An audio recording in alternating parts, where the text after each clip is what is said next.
Welcome to Media Snack, live from New York. And live from London. Hi, Mark. How are you doing? Very good. Thank you, Tom. Yourself? Good. Very well. Thank you. It's a beautiful day.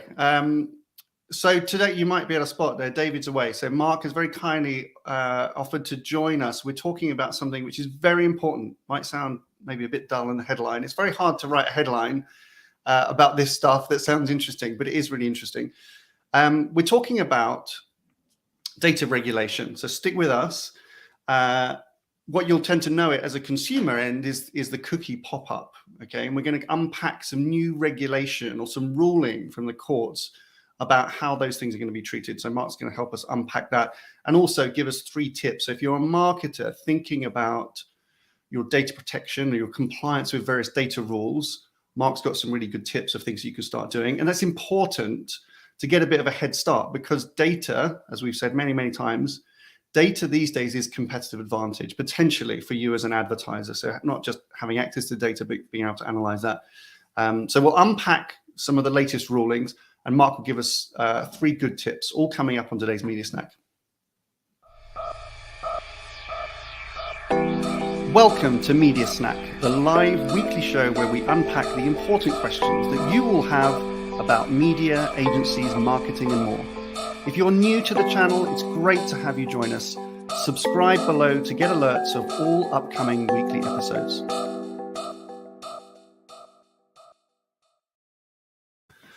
Good. So, Mark, thank you for joining us. What is the question of the week?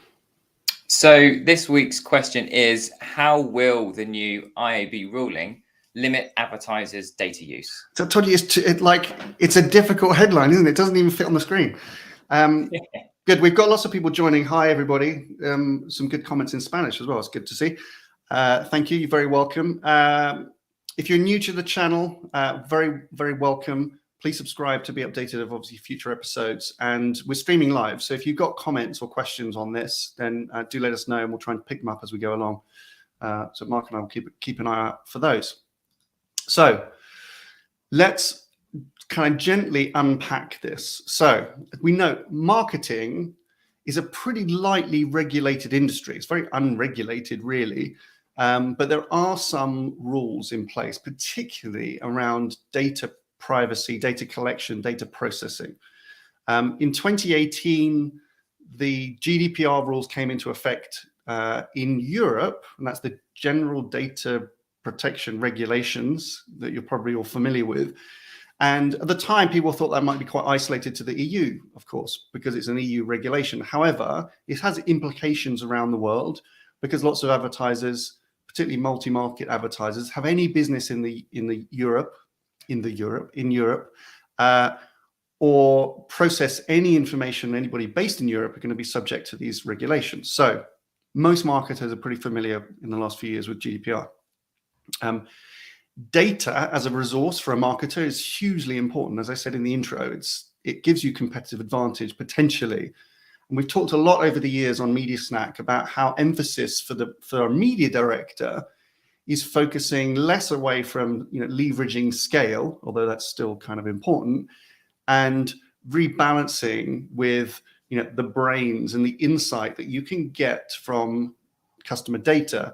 And there are, rightly so, strict rules in place about how that is managed and governed. Some people think we're too far into what's called like kind of surveillance marketing. And so I think governments around the world are trying to kind of find the right line, and courts are improving rulings on these kind of areas. The volume of data is just mind-blowing. The amount of personal and business data that's been gathered to date sits at around 90 trillion gigabytes of data, okay? And which seems like a lot. That will double in the next 3 years. So it's actually accelerating. The rate of data collection is accelerating, which is kind of interesting because GDPR, in some respects, was perhaps supposed to limit the amount of data that was being made available. So types of data. So Mark, you're the expert on this, but I'll do my best. 2 broad types of data. There's very personal data and non-personal data. So personal data, called PII, which is the personal identifiable information. It's things like name and address and date of birth and things like that. And then non-PII data, the non-personal, might be just from an advertising perspective about how advertising was consumed. So when an ad was delivered, the browser that you're using and things like that. And a lot of advertising platforms, the Facebook or the Meta, Google, people like that, have really accelerated data use over the years. And in some ways, they've accelerated beyond, Mark, right? They've accelerated beyond regulation. Like governments haven't been able to keep up sometimes with that, the way that information is being used. And there's an imbalance that consumers have recognized, governments are recognizing, and therefore courts and regulators are increasingly looking at. And that's really what drove the development of the GDPR regulations in 2018 that came into effect in 2018. As part of that, in reaction to GDPR, the IAB, which is a trade body representing many in the digital marketing industry, produced this transparency consent framework, TCF, and that's what we're talking about specifically today. That was my kind of long run up to. TCF is what we're talking about today. Mark, I'm going to defer to your better articulation of this. So just explain to us what it is, what is the consent framework, and why is it contentious? Sure. So when a user goes to a website, they will see for the first time a pop-up, and that will be used to understand what consent they want to provide about how their data is used or not. So a consent management platform is used as that tool to collect that. The transparency consent framework essentially processes and governs how that data can be used in advertising. So it will take that data with ID strings and push it into advertising. And it's about how that data is being collected, what it's being used for, and how much the user understands about what is happening with that data, and how much legitimate interest is being used or how much information is being shared. So it's really about how much understanding does the user have and what are the responsibilities of the IAB's transparency consent framework in that process. Good. So you'll all be familiar with the pop-ups, which you're asked to accept data. Increasingly, you can actually click into that and actually make some selections, right, about the kind of data, which gives you a sense of control as a user, as a customer. The question here is really about, do people really know what permissions you're actually granting and what that data can be used for? So the Belgian court recently, and we say the Belgian court, which represents Europe, but it has implications as more countries decide whether to support that ruling, which they are. So therefore, it has big implications. So the Belgian court is highly influential in influencing decisions of other market regulators. So they've ruled that the IAB is a data controller and actually has increased responsibility. And we need to make sure that the framework is allowing proper auditing and governance of this data. That's it. Because it comes down to a question of legitimate interest. People really, are they understanding what they're consenting to? So the question is the transparency consent framework very transparent enough? I think that's what the court's asking them. And so the ruling from the court has now been supported by 30 countries across Europe. The IAB have been given 30 days to appeal. I think they've appealed already, Mark, already. And they have 60 days from the ruling in which to come back with a plan of how the TCF can be made compliant or more compliant. And then they're allowed 6 months to come up with a solution. So we call it front page news. It's not really front page news in that sense, but as an advertiser, you should see it as front page news because these things create ripples around the world on data protection rules and privacy. And so it's a scenario that we want to encourage advertisers to be thinking about. So let's just think. It's hard sometimes as a brand to know what to do, okay? Because it's kind of looming cloud that might never materialize. You don't know. But as I said at the beginning, if you think data is competitive advantage and actually getting prepared and just thinking around some scenarios is quite helpful. And it's really hard as a media director, right? We talk about this quite a lot. It's hard as a media director to have a point of view in place on these kind of things, because somebody somewhere within your organization is going to say, hey, what did you think of the new Belgian court ruling on TCF? And you've got to have a point of view on it. So hopefully this primer is a bit helpful and can encourage you to go and think. So I'm going to stop there.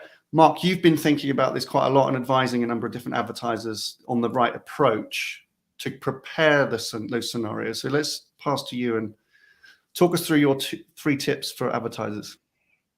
Great. Well, I think the first one is don't panic, not yet, at least. This is not the final chapter in that story. As you say, the IAB has 6 months to develop what their enhanced solution or response is going to be to that.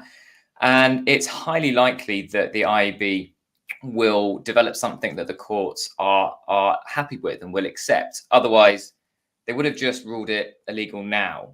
So I think there is positivity in that. And remember, as an advertiser, your peers and rivals will be in the exact same position right now, asking the exact same questions. And the IAB even went so far as to almost put this into a positive spin. And I quote them now by saying, "It was always our intention to support the framework for approval as a GDPR transnational code of conduct. Today's decision would appear to clear the way for that work to begin." So you can see how the IAB are going to work closely with the regulators and governing bodies to make it compliant and make the TCF something that can live on into the future. Yeah. So firstly, it's, I would steer away from any knee-jerk reactions. The IAB have already come out and actually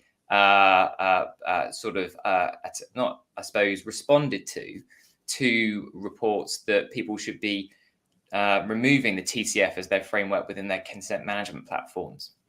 That's not the case. Yeah. You shouldn't be doing that yet, but what you should be doing is preparing internally. And that really starts off by firstly considering or conducting a data privacy audit.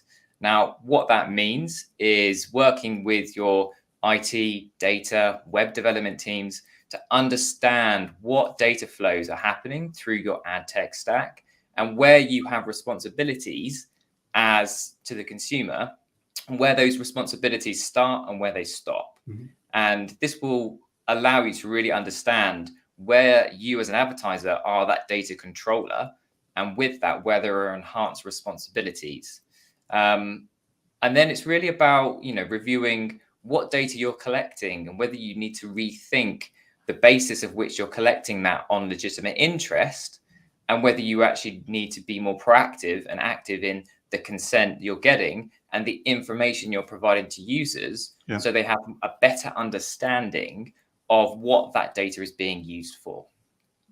In parallel to that, we would recommend that you work with your agency to revisit or expand how you're approaching the use of data in marketing and advertising. So you will have many use cases for data right now, and consumer data, whether it's for insight, for profiling, for strategy planning, targeting, messaging and measurement. What happens if those data volumes drop by 50% because there are higher thresholds for data collection and data usage? What current practices wouldn't be able to continue in their current shape? And then most importantly, what alternatives you can test now to be ready for that situation? Yeah. I think, there should be a lot of work that is being done already with, agency partners around how you're testing for methods and approaches that don't use user level data. And I think this just emphasizes the need for that. And then being able to ensure that, whatever happens with this ruling and the net effect, you're already on the front foot. I think doing these 2 initiatives now will help to minimize risk, but also make sure that you're on the front foot as any of the results of this wash out in the next 6 to 12 months. Yeah, good. And that's the time frame we're thinking, right? Is that they've got to come up with a solution within the next 6 months. And so this is the window that you've got, 6 months to really gather, as you mentioned, good advice, gather internally with your data team, gather with your agency or any other external partners, and just think about some of those different scenarios, which is really good. Cool. As I said at the beginning, I mean, it's competitive advantage, right? This is the thing. you don't need to panic, but you do need to have a point of view. And as a media director or as a marketer, you're going to obviously get the question, and you need to be ahead of that as much as you can. So good advice. Thank you, Mark. We've got some good questions coming in. I just want to bring one up. Joe at Bionic, if we're able to, shall I do that? Let's just bring that up here. So Joe, thank you, Joe, for the question. Does the TCF include standardization around the consent pop-up? These pop-ups are inconsistent from site to site and often confusing. That's my experience as a consumer, and I'm sure others are. Do people really know what they're doing and what they're clicking on? It's a great question. I think, you know, the consent management platforms are all developed independently. They obviously, the majority of them, around 80%, are adopting the TCF framework. And I think your point actually is where the Belgian courts think that the TCF does need to have that standardization and improvement on how that data is being presented and what information is being present. So I think actually your question is probably something that the Belgian courts had, and they deem the TCF needing to be that auditor of how that data is collected and governed and used. So I wouldn't be surprised if the frustration or the pain or inconsistency you're seeing might be something that this enhanced framework looks to address. Yeah, very good. Thank you for the question, Joe. Let me take that off screen. There we go. Good. So before we wrap, I just want to just remind everybody. I mentioned this last week. We currently have in field the survey for our global media talent report. And we do this over a period of a number of waves. I think this is wave 3. Should be really interesting. Talent is a critical, thank you for putting that up. It's a critical issue right now on all sides, and we would love your perspective. So if you haven't had a chance to fill that in, we'll link down below.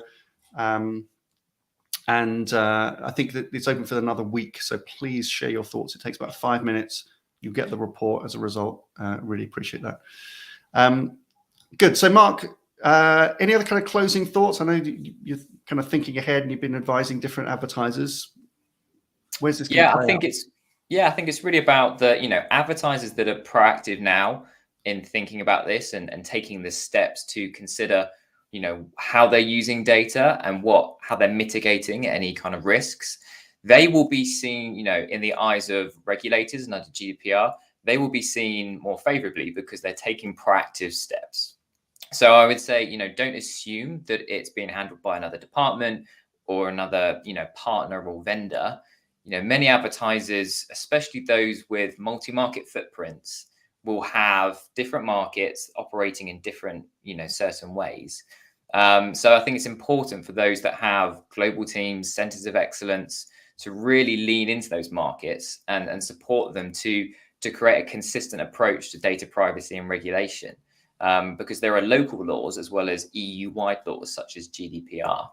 And, you know, advertisers are always looking for competitive advantage. And this may not be the area that you think initially will create that. But actually, as you said, Tom, earlier in the show, data is such a pivotal a component of creating that competitive advantage.